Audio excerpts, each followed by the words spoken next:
Hello दोस्तों, स्वागत है आपका मेरे यूट्यूब चैनल पर। और आज हमारा ये नेक्स्ट सवाल है। आप इस सवाल को पढ़िए। क्या दिया हुआ है कि किसी वस्तु पर छपा हुआ मूल्य 900 रुपये है, लेकिन एक खुदरा व्यापारी इसको 40% बट्टे यानी कि बट्टा मतलब डिस्काउंट पर खरीद कर इसे 900 रुपये में बेच देता है। कुछ व्यापारी का प्रतिशत लाभ, कुछ व्यापारी नहीं है, यहाँ पर उस व्यापारी आएगा, ये गलती से छप गया है। यहाँ पर उस व्यापारी का प्रतिशत लाभ क्या होगा वो हमें बताना है। सबसे पहले चीज़ आप देखिए इसमें क्या दिया हुआ है। उस वस्तु का मूल्य दिया हुआ है 900 रुपये। ठीक है, 900 रुपये उसका मूल्य दिया हुआ है, लेकिन कोई खरीदता है तो वो इसका यानी कि 40% डिस्काउंट लेता है। 900 रुपये पर 40% डिस्काउंट, तो 900 का 40% कितना हो जाएगा? मतलब 900 का 40% कितना हो जाएगा? देखो, आप परसेंट हटाओगे तो यहाँ पर ये 100 आएगा, जिससे ये परसेंटेज यहाँ से हट जाएगा। ठीक है, अब आप इसको काटोगे तो देखना 9 चौके 36 यानी कि 360। अब आप इसमें से घटाओगे, 900 में से 360 घटाओगे, यानी कि इसने 360 रुपये का तो डिस्काउंट मांगा है ना। ठीक है, 360 रुपये का डिस्काउंट मांगा है, यानी कि टोटल कितने मांगे हैं? 540। ठीक है, अब एक देखो, आप तो ऐसे करोगे कि 40% निकालोगे, फिर इसका 360 माइनस करोगे। इससे अच्छा एक बेस्ट तरीका और है। आपको पता है कि आपको सिर्फ उसका मूल्य ज्ञात करना है जिसने जितने में इसने क्या है मतलब ख़रीदा है। तो 40 रुपये इस पर डिस्काउंट है, यानी कि हमारे पास जो बचेगा कितना परसेंट, 60% बचेगा। उसी में तो ये मतलब खरीदेगा, 60% ही तो बचा हुआ भाग उसका 60% ही तो होगा। तो हमें वही तो ज्ञात कर रहे हैं। इसके लिए आपको एक बेस्ट तरीका ये है कि आप 40 की जगह आप सीधा 60 लिख लो। 60 लिख लोगे तो आप सीधा ही यहाँ पर आ जाओगे। आपको ना ये 360 का झंझट रहेगा, ना ही 900 में से 360 को घटाना पड़ेगा। आपको सीधा ही बस इस तरीके से कर सकते हो। ठीक है, कैसे? देखो,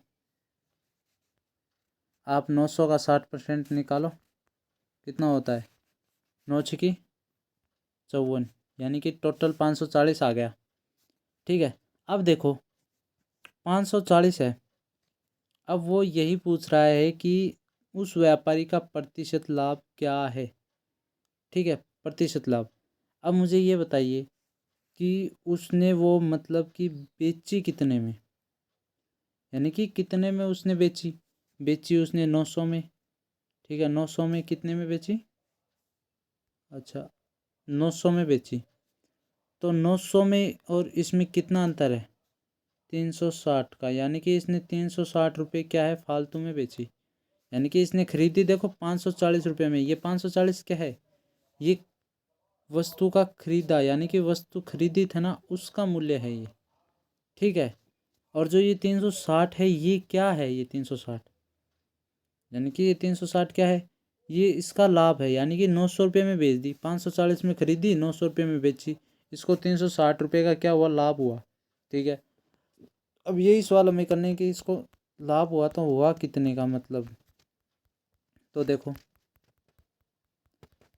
360 का लाभ हुआ, लेकिन हुआ कितने पर वो देखना है आपको। यहाँ पर आपको 900 नहीं लिखना है, समझ गए? यहाँ पर आपको लिखना है 540। बस मेन चीज़ यही है, यहाँ पर आपको 540 लिखना है। 540 क्यों लिखना है मैं बताता हूँ। क्योंकि वो प्रॉफिट कमा कितने पर रहा है? वो प्रॉफिट 540 पर कमा रहा है। वो 900 रुपये पर प्रॉफिट नहीं कमा रहा, वो प्रॉफिट ही 540 पर कमा रहा है। क्योंकि उसने खरीदी है 540 में, तो 540 में उसने खरीदी है।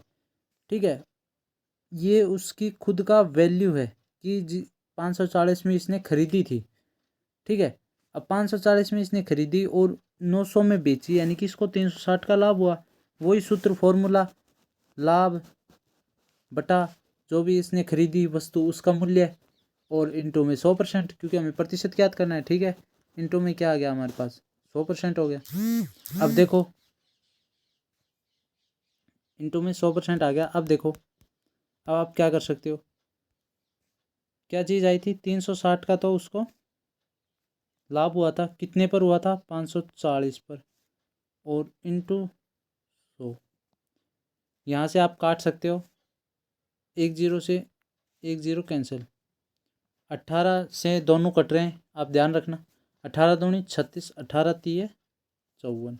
तो हमारे पास टोटल देखो कितना आ जाएगा, 200/3, क्योंकि 2 का 3 से गुणा किया तो 200/3। अब 200/3 को आप यहाँ पर देखो इनमें से किस प्रकार लिख सकते हो, या तो आप 3 का इनमें भाग दे लो तो 3 छिंग 18, ठीक है, फिर 3 छिंग 18, 0.66 ही आते जाएंगे, ठीक है, 66 ही आते जाएंगे, जिसमें यहाँ पर 6.66 को क्या लिखा हुआ है, 2/3 लिख दिया। तो यानी कि यहाँ पर हमारा मान क्या आ जाएगा, 66 से 2/3%। ठीक है, राइट ऑप्शन क्या हो जाएगा हमारा, सी। आई होप आपको ये सवाल समझ में आ गया होगा। अब के लिए धन्यवाद।